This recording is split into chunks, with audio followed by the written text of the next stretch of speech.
Dubai ഭരണാധികാരി Sheikh Mohammed bin Rashid അൽ മക്തൂമിന്റെ അംഗീകൃത ജീവചരിത്രം പുറത്തിറങ്ങി.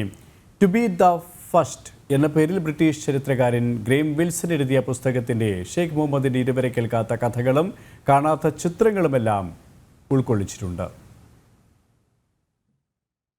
യുഎഇയിലെ മാത്രമല്ല ലോകത്തിലെ തന്നെ ജനപ്രിയ ഭരണാധികാരികളിൽ ഒരാളാണ് യുഎഇ വൈസ് പ്രസിഡന്റും പ്രധാനമന്ത്രിയും ദുബായ് ഭരണാധികാരിയുമായ Sheikh Mohammed bin Rashid Al Maktoum.